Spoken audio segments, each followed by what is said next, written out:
Despite the situation, well, despite how dramatic it was. Because just a moment ago he shot at a policeman, that he has him here wounded next to him. That policeman was dying after all. That at any moment they could be chased. That Janusz, while driving, falls asleep for the third time. Hello, welcome to another episode of Criminal Patrol. There are stories that are still powerful, alive, and that people still talk about.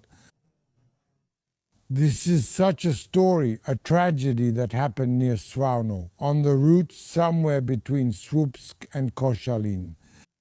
Everything happened many years ago, but as I said, this story is still alive. Staff Sergeant District Officer Michał Hałamuszka was already an experienced policeman because all this happened in 1983. He was an experienced district policeman. Most often, of course, he has his own area, goes on patrols, responds to interventions, conducts community interviews, basically what a district officer usually does. That night, from October 6th to 7th, 1980, he was on duty, patrolling the area. It was, let's say, a routine patrol intervention. If something happened, he had to intervene. If not, he just patrolled the area. He drove his old reliable Nisa van together with his colleague Tadek, with whom he got along well. Well, the night was calm, basically nothing was happening. At some point, he even drove Tadek home. Earlier, he returned to the station. The duty officer in Swano still saw him as he was getting into his car. At 4:10, he got into his Nisa. At 5:30, an hour and 20 minutes later, the duty officer tried to reach him on the radio, but there was no response. We also have some photos for you. These are original photos of such a Nisa, a police van which we will be talking about in this episode. Of course, this is not the exact Nisa that Officer Hałamuszka drove, but it's the same type of vehicle, the same brand, and that's what those police Nisas look like. We were able to film this Nisa at the Rescue Museum in Zbrosławice, which is in Silesia, and we are very grateful for this opportunity.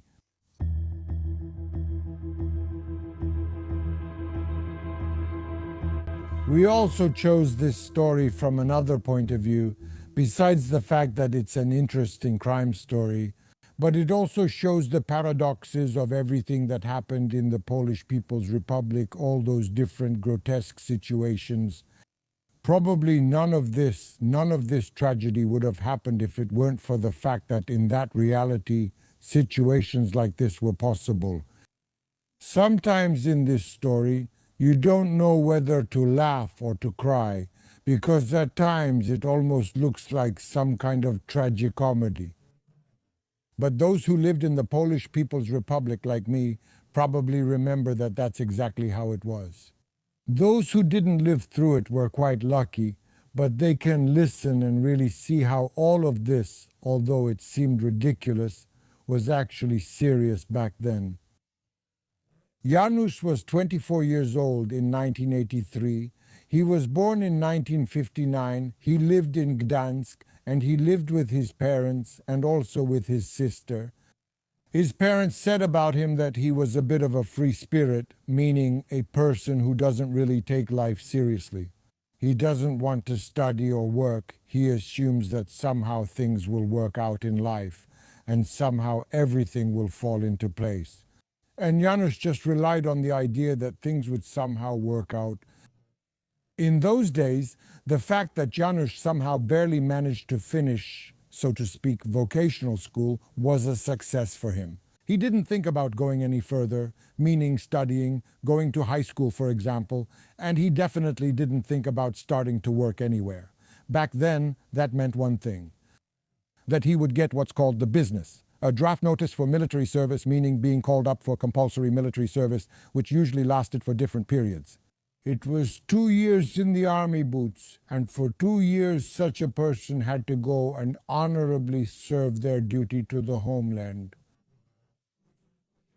That's exactly what happened. When Janusz turned 20, he got his draft card and ended up in Ustka, at the center, a kind of center for Navy specialists. First, there was what's called basic training, that is the initial training, and what happened then was that the guys would joke around. The wave that was there, the wave was nothing more than just a kind of psychological abuse from the older soldiers.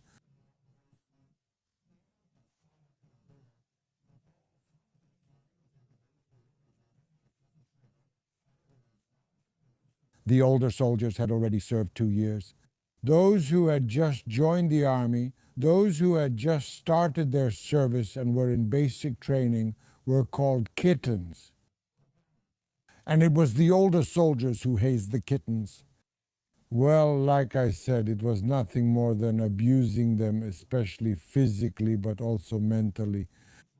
Well, two such things have already become legendary. One of those things was, for example, that the guy had to scrub the toilet or the whole bathroom with his own toothbrush. The funeral of the straw was also well known. That, in turn, was about the fact that soldiers used to sleep on straw mattresses. These mattresses were stuffed with straw, so when the commander came in naturally, some straw would always fall out of the mattress. It would fall onto the floor, he would come in and shout that there was a mess, disorder, and that it couldn't be like that. So, because of that, the squad, those who were in that room, would put the straw on a blanket, then stand around the straw in full gear, march through the forest for a dozen or so kilometers, dig a hole 1.5 meters deep, just like when you bury a body, and put the straw in it. They would fill up that 1.5 meter deep hole and return to the unit. Often these were exhausting nighttime marches. You can imagine, after such a march, after burying the straw, each of them was simply exhausted, but that's exactly what this hazing was all about. Naturally, Janusz, who was a bit absent-minded, didn't really cope well with all of this. He himself was rather used to being the one people listened to. He was the one making decisions, so naturally he gave up on the basic training, said goodbye to the army. In other words, he simply deserted. That's how he left the army. Desertion from the army was treated with deadly seriousness. Everyone immediately stood at attention. The whole unit had to look for him. The militia searched, all the units searched, and harsh sentences were handed down. Everything depended on how long the soldier who deserted from the army was hiding. In Janusz's case, it was a few months. His friends helped him a bit. Later, when they didn't help him, he was forced to steal something.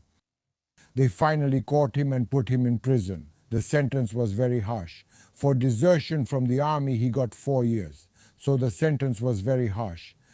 He ended up in a correctional facility. He served his sentence there.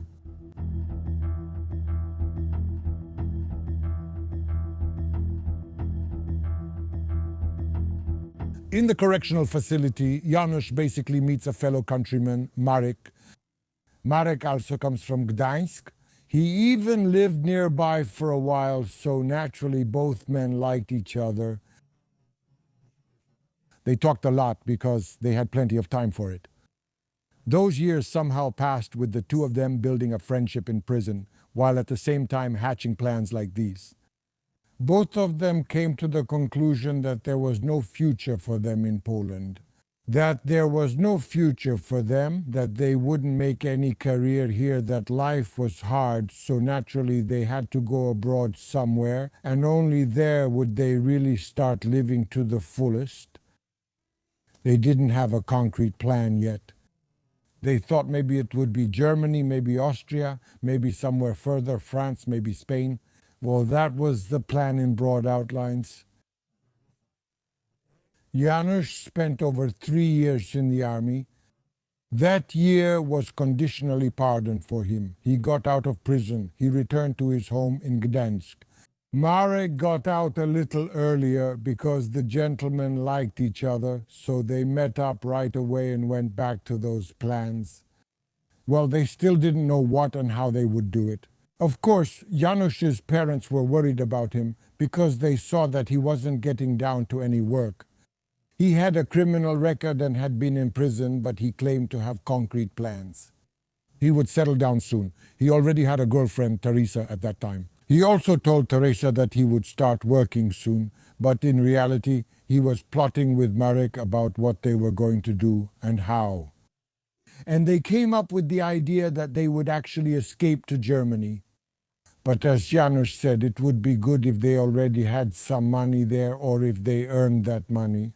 He says it would be best if they traded weapons there. So they came to the conclusion that the easiest way would be to simply buy the weapons at a gun shop. They both went to a legitimate one. They told the salesman, the owner, that they wanted to buy hunting weapons. He looked at them. They weren't hunters, they didn't have any papers, and they didn't belong to any club.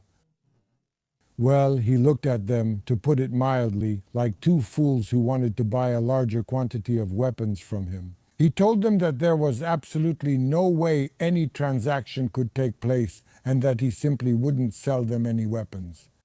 So then Janusz says to Marek, in that case we have to go with Plan B.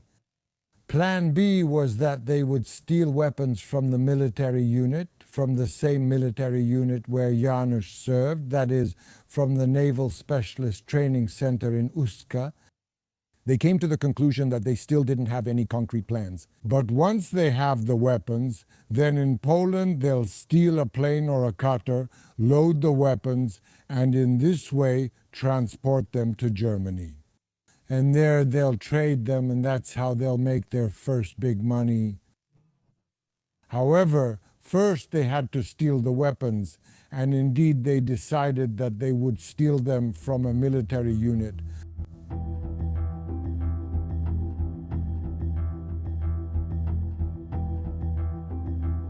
They planned to start the operation on October 5th. First, they stole a small yellow Fiat 126P. They stole it in Gdansk. Out of the two of them, Janusz knew how to drive a car, and he also knew how to steal one. On the other hand, Marek had no idea how to drive a car, so he was only a passenger by default. Janusz stole a car. They got in and headed toward Uska. On the way, whether it was fatigue or Janusz not being used to driving a car, it turned out that he simply fell asleep on the road and drove into a field.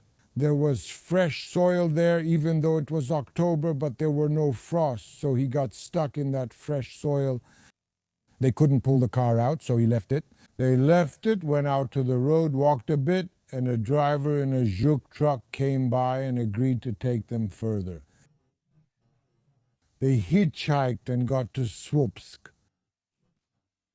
In Słupsk, they stole a Fiat 125P, also known as the Big Fiat.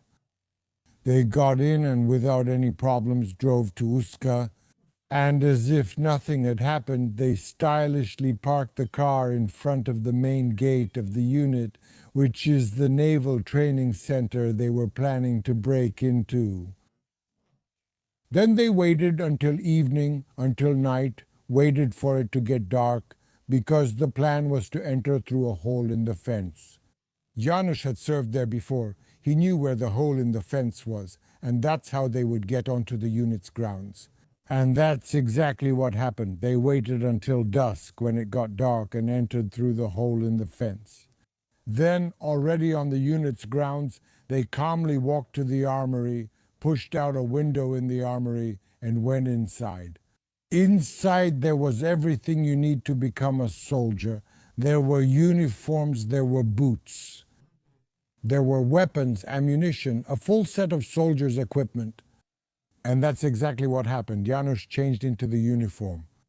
From that moment on, he became a lieutenant. Marek was just a private. They each took a machine gun, an AK-47, the popular Kalashnikov. They also took a Rak submachine gun. They took pistols. They took a box of ammunition and also an officer's dagger.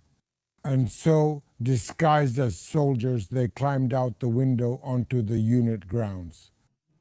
As they were walking, carrying the ammunition with them, suddenly by the gate, because they were leaving through the main gate, a sentry appeared, saluted Janusz, and asked where the lieutenant was going. And Janusz, without being fazed, calmly replied that he was going to the fire training yard. Various kinds of exercises really did take place there. The sentry saluted, thanked the lieutenant, and went on his way. And Janusz and Marek had already left the unit through the main gate. And here they got a bit pissed off, because they saw that the car they had stolen, that big Fiat, someone had taken it. Well, it just so happened that they'd parked it right in front of the gate. Someone saw that Fiat. The police checked it. It turned out the car was stolen in Słupsk, so they just towed it away. And that's how Janusz and Marek, well, dressed in military uniforms with that box of ammunition, they didn't really know what to do. They went to the nearby forest.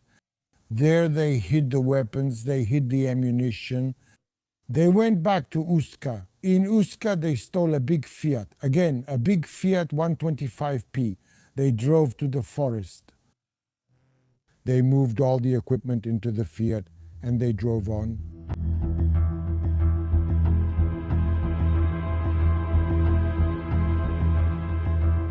They decided that they wouldn't take the main roads, only the side roads, so that the police wouldn't track them down somewhere. And indeed, they started driving, but in total, they only drove a few kilometers. It's unbelievable. But in all of this, Janusz falls asleep at the wheel for the second time. This time, the accident is much more serious. He crashed into a tree. Marek was injured. He was bleeding from his head somewhere. Help was needed. They got out of the wrecked Fiat, the big Fiat. They walked to Świnoujście, and there they reached the health center.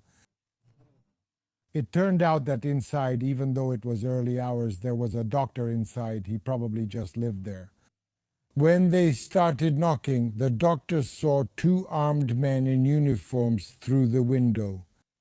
He didn't want to open the door for them. He cracked the window open and started shouting at them that he wouldn't let them in and that they should go look for help somewhere else. So Janusz and Marek said they were wounded and needed help. The doctor finally took pity on them. He didn't let them into the clinic, though. He didn't give them any help. But he did throw a couple of bandages and some scissors out the window for them. Something else to help stop the bleeding. They just picked it all up and moved on. They went back to that wrecked Fiat. They made some makeshift bandages for themselves, and they started looking for some help. Again, they hitchhiked. At this point, they ended up at a breeding center. At that center. Well, the manager of that center saw them in uniforms. They said they were soldiers, that they were on a military mission, something like that, and they needed transportation. It's unbelievable. But that manager, without seeing any papers, he gave them a juk. They got in and drove off. Done. Of course, they drove up to the crashed car. They transferred all the equipment at that point into the juk, and they continued on their way. They were heading toward the exit road to Koszalin. Again, they went the wrong way.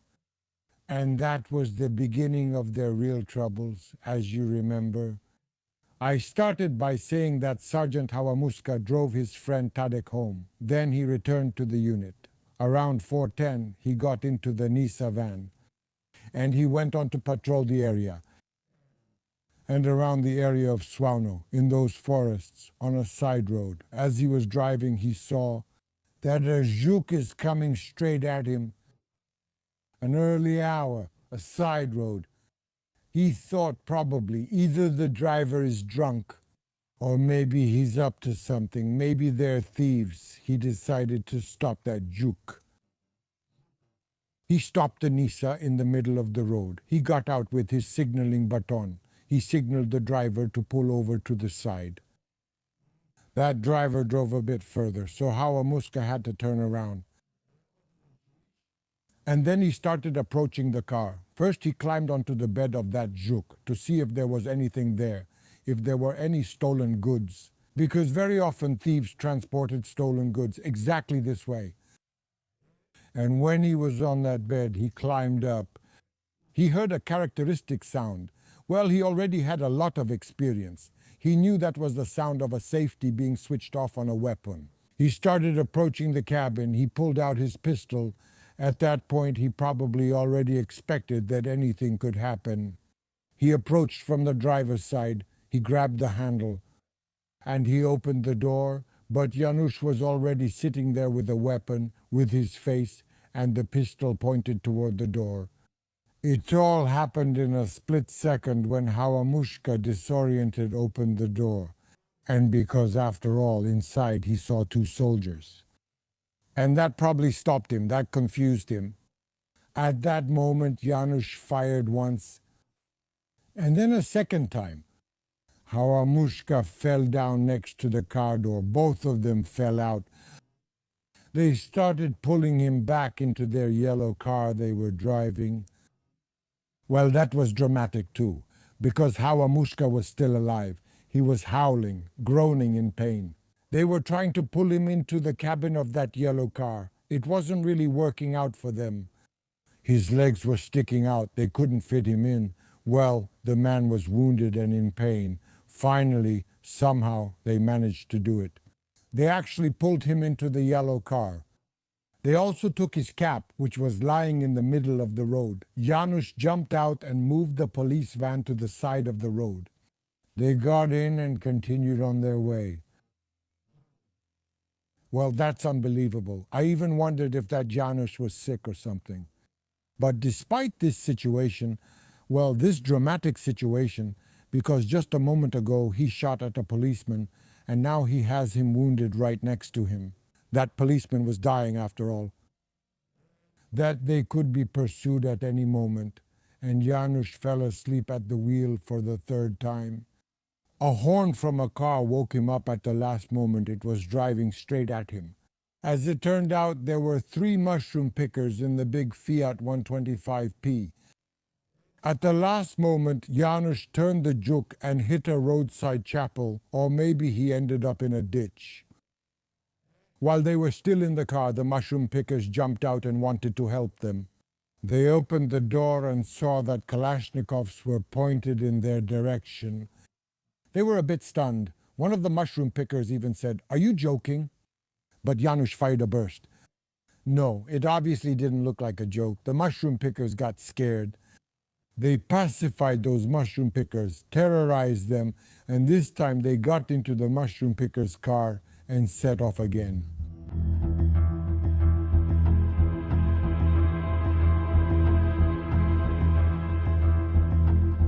Those were also times when gasoline was still rationed. You had to have coupons or vouchers for gasoline. That was the case here. While driving, they realized that the gasoline in that big Fiat was running out. They forced the owner of the Fiat to give them a voucher. Janusz went to the gas station in Bytów. He bought gasoline and poured it into a canister. He came back with it. They refueled. They continued on their way, but in Bytów, Janusz got lost again.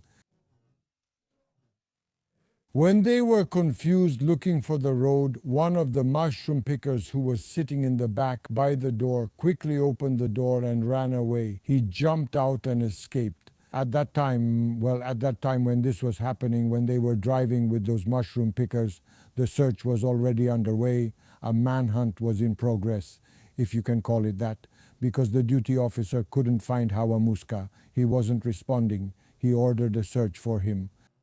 They found the Nisa van parked on the roadside. They found blood in the middle of the road. They realized that something bad had happened to their colleague. Because of this, all the police officers in the area were mobilized. Telegrams were sent to all neighboring provinces. Of course, this information wasn't available at the time, but when the mushroom picker escaped, he ran to the police station and told them everything, what they were driving, what they looked like, and how they were armed. So by that time, the police already had a lot of information, and most importantly, they knew which route they might take. Two police officers from a neighboring station realized or received information that they would probably be passing through the village of Dąbrówka Czarna. They had two cars at their disposal. One had a Nisa, the other had a UAZ, which is an off-road vehicle. Both of them jumped into those cars and organized a roadblock near the village of Dąbrówka Czarna. There were two cars and they parked them across the road. There were only two militiamen, and indeed that big Fiat driven by Janusz showed up at some point. Janusz was hoping that if he drove at them at high speed, the militiamen would move those cars out of the way, but they had no such intention. Janusz realized that if he hit them, it would end badly. At the last moment, Janusz turned, fell into a ditch, and that's where they theoretically ended up. But before those two policemen pulled themselves together, before they ran up to the Fiat, when they opened the door, Janusz and Marek were already gone. They decided to do that because their cars were immobilized. They decided to continue the chase because they saw a big Kamaz truck driving down the road. That's a big truck, actually. Those two policemen stopped the driver, pulled him out of the cab, got into the Kamaz themselves, and started chasing Janusz and Marek. But they didn't get far because it turned out that Janusz and Marek weren't running away at all. They just hid in that ditch. And they started shooting at the cab with Kalashnikovs where the policemen were sitting. Well, a real shootout began. The policemen tried to defend themselves somehow, but they only had two pistols. Janusz and Marek had machine guns, so they had a significant firepower advantage. In the end, it turned out that the policemen were wounded, and seriously, severely wounded. Marek and Janusz ran to the Kamaz in the direction of the gunfire and bullets, dragged the policemen out, got in, and drove off.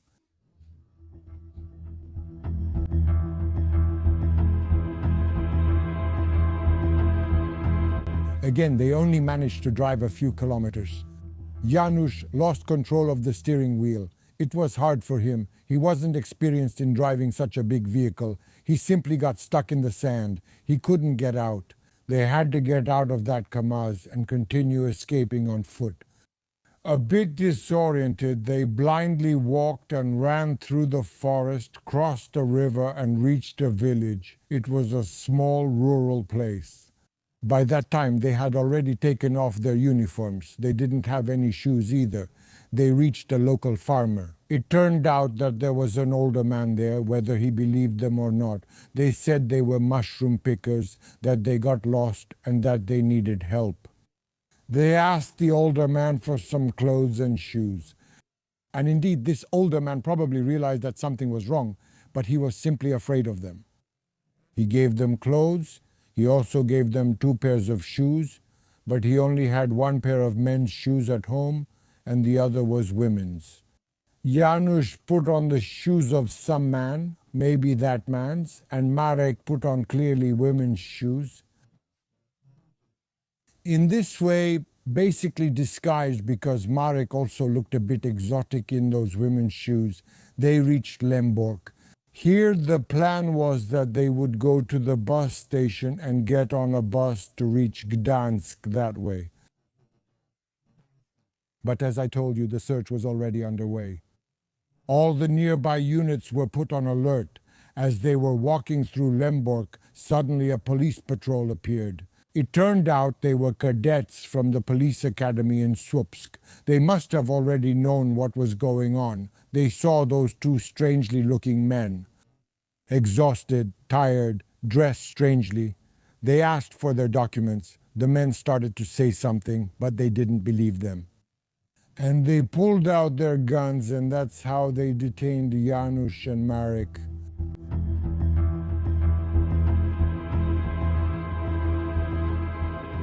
There were quite a few charges brought against them. The most important one was, of course, the murder of Staff Sergeant, a major event. It was such an event, such an event.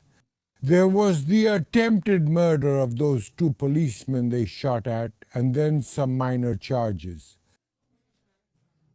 In total, the prosecutor demanded the death penalty for Janusz. He admitted that he shot at Hałamuska, and also the death penalty for Marek. In court, there were situations, I would say, where Janusz was still hoping that maybe the sentence would be lighter. He asked the court for a sentence that would allow him to atone for his sins. When Marek's father heard that his son could be sentenced to death, he knelt before the court, and he begged for his son to be allowed to live. Of course, there were also such dramatic situations. In the end, the court had no mercy for Janusz. It was hard to expect mercy in this kind of situation. Janusz also said, while asking for a lighter sentence, not to blame his parents, that he would wish everyone to have parents like his who raised their children in this way. The court was not lenient with him. He was sentenced to death. Marek somehow managed to save himself because in this situation he only got 25 years. And on August 3rd, 1984, Janusz was hanged.